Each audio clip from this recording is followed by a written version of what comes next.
20वां अध्याय। भगवान वामन जी का विराट रूप होकर दो ही पग से पृथ्वी और स्वर्ग को नाप लेना।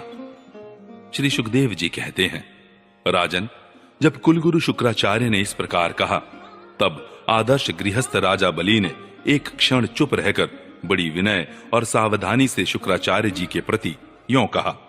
राजा बलि ने कहा, भगवान, आपका कहना सत्य है। गृहस्थाश्रम में रहने वालों के लिए वही धर्म है जिससे अर्थ, काम, यश और आजीविका में कभी किसी प्रकार बाधा न पड़े।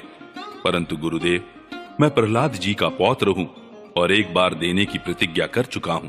अतः अब मैं धन के लोभ से ठग की भांति इस ब्राह्मण से कैसे कहूं कि मैं तुम्हें नहीं दूंगा। इस पृथ्वी ने कहा है कि असत्य से बढ़कर कोई अधर्म नहीं है। मैं सब कुछ सहने में समर्थ हूं, परंतु झूठे मनुष्य का भार मुझसे नहीं सहा जाता। मैं नरक से, दरिद्रता से, दुख के समुद्र से, अपने राज्य के नाश से और मृत्यु से भी उतना नहीं डरता जितना ब्राह्मण से प्रतिज्ञा करके उसे धोखा देने से डरता हूं। इस संसार में मर जाने के बाद धन आदि जो जो वस्तुएं साथ छोड़ देती हैं, यदि उनके द्वारा दान आदि से ब्राह्मणों को भी संतुष्ट न किया जा सका तो उनके त्याग का लाभ ही क्या रहा। दधीच, शिबी आदि महापुरुषों ने अपने परम प्रिय दुस्तज्य प्राणों का दान करके भी प्राणियों की भलाई की है। फिर पृथ्वी आदि वस्तुओं को देने में सोच विचार करने की क्या आवश्यकता है। ब्राह्मण, पहले युग में बड़े बड़े दैत्य राजों ने इस पृथ्वी का उपभोग किया है। पृथ्वी में उनका सामना करने वाला कोई नहीं था। उनके लोक और परलोक को तो काल खा गया, परंतु उनका यश अभी पृथ्वी पर ज्यों का त्यों बना हुआ है। गुरुदेव, ऐसे लोग संसार में बहुत हैं जो युद्ध में पीठ न दिखाकर अपने प्राणों की बलि चढ़ा देते हैं, परंतु ऐसे लोग बहुत दुर्लभ हैं जो सत्पात्र के प्राप्त होने पर श्रद्धा के साथ धन का दान करें। गुरुदेव, यदि उदार और करुणाशील पुरुष अपात्र याचक की कामना पूर्ण करके दुर्गति भोगता है तो वह दुर्गति भी उसके लिए शोभा की बात होती है। फिर आप जैसे ब्रह्मवेत्ता पुरुषों को दान करने से दुख प्राप्त हो तो उसके लिए क्या कहना है। इसलिए मैं इस ब्रह्मचारी की अभिलाषा अवश्य पूर्ण करूंगा।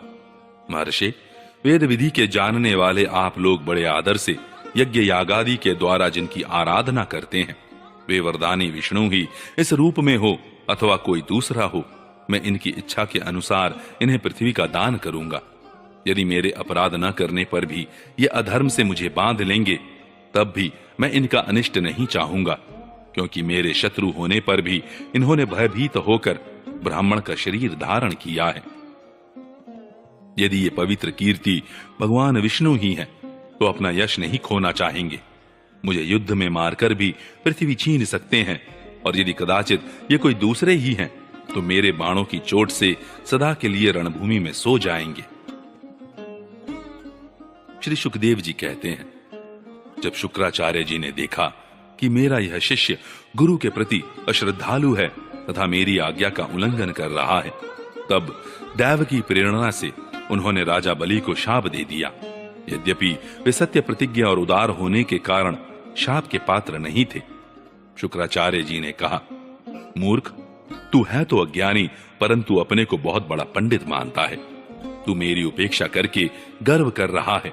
तूने मेरी आज्ञा का उल्लंघन किया है, इसलिए शीघ्र ही तू अपनी लक्ष्मी खो बैठेगा।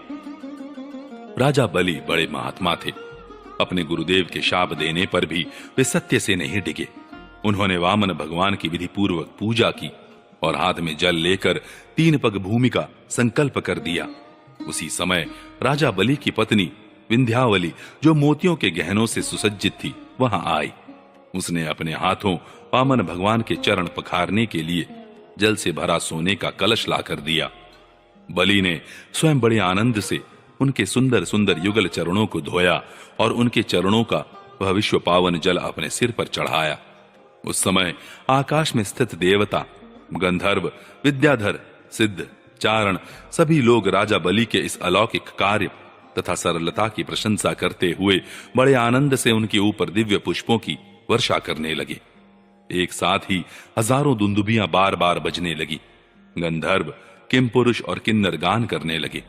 अहो, धन्य है, इन उदार शिरोमणि बलि ने ऐसा काम कर दिखाया जो दूसरों के लिए अत्यंत कठिन है। देखो तो सही, इन्होंने जानबूझकर अपने शत्रु को तीनों लोकों का दान कर दिया। इसी समय एक बड़ी अद्भुत घटना घट गई। अनंत भगवान का वह त्रिगुणात्मक वामन रूप बढ़ने लगा। वह यहां तक बढ़ा कि पृथ्वी, आकाश, दिशाएं, स्वर्ग, पाताल, समुद्र, पशु पक्षी, मनुष्य, देवता और ऋषि सबके सब उसी में समा गए। ऋत्विज, आचार्य और सदस्यों के साथ बलि ने समस्त ऐश्वर्यों के एकमात्र स्वामी भगवान के उस त्रिगुणात्मक शरीर में पंचभूत, इंद्रिय, उनके विषय, अंतःकरण और जीवों के साथ वह संपूर्ण त्रिगुणमय जगत देखा। राजा बलि ने विश्वरूप भगवान के चरण तल में रसातल, चरणों में पृथ्वी, पिंडलियों में पर्वत, घुटनों में पक्षी और जांघों में मरुदगण को देखा। इसी प्रकार भगवान के वस्त्रों में संध्या, गुह्य स्थानों में प्रजापतिगण, जगन स्थल में अपने सहित समस्त असुरगण, नाभि में आकाश, कोख में सातों समुद्र और वक्ष स्थल में नक्षत्र समूह देखे। उन लोगों को भगवान के हृदय में धर्म, स्तनों में ऋत और सत्य वचन, मन में चंद्रमा, वक्ष स्थल पर हाथों में कमल लिए लक्ष्मी जी, कंठ में सामवेद और संपूर्ण शब्द समूह उन्हें दिखे। बाहुओं में इंद्रादि समस्त देवगण, कानों में दिशाएं, मस्तक में स्वर्ग, केशों में मेघमाला, नासिका में वायु, नेत्रों में सूर्य और मुख में अग्नि दिखाई पड़े। वाणी में वेद, रसना में वरुण, भौहों में विधि और निषेध, पलकों में दिन और रात, विश्व रूप के ललाट में क्रोध और नीचे के ओठ में लोभ के दर्शन हुए। परीक्षित, उनके स्पर्श में काम, वीर्य में जल, पीठ में अधर्म, पद विन्यास में यज्ञ, छाया में मृत्यु, हंसी में माया और शरीर के रोमों में सब प्रकार की औषधियां थीं।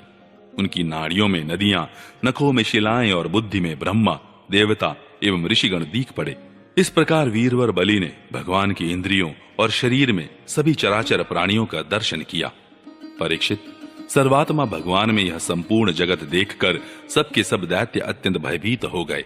इसी समय भगवान के पास असह्य तेज वाला सुदर्शन चक्र, गरजते हुए मेघ के समान भयंकर टंकार करने वाला शारंग धनुष, बादल की तरह गंभीर शब्द करने वाला पांचजन्य शंख, विष्णु भगवान की अत्यंत वेगवती कौमुद की गदा, 100 चंद्राकार चिन्हों वाली ढाल और विद्याधर नाम की तलवार, अक्षय बाणों से भरे 2 तरकस तथा लोकपालों के सहित भगवान के सुनंद आदि पार्षदगण सेवा करने के लिए उपस्थित हो गए। उस समय भगवान की बड़ी शोभा हुई। मस्तक पर मुकुट, बाहुओं में बाजूबंद, कानों में मकराकृति कुंडल, वक्ष स्थल पर श्रीवत्स चिन्ह, गले में कौस्तुभ मणि, कमर में मेखला और कंधे पर पीतांबर शोभायमान हो रहा था। वे 5 प्रकार के पुष्पों की बनी वनमाला धारण किए हुए थे, जिस पर मधुलोभी भौरे गुंजार कर रहे थे। उन्होंने अपने एक पग से बलि की सारी पृथ्वी नाप ली, शरीर से आकाश और भुजाओं से दिशाएं घेर ली। दूसरे पग से उन्होंने स्वर्ग को भी नाप लिया। तीसरा पैर रखने के लिए बलि की तनिक सी भी कोई वस्तु न बची।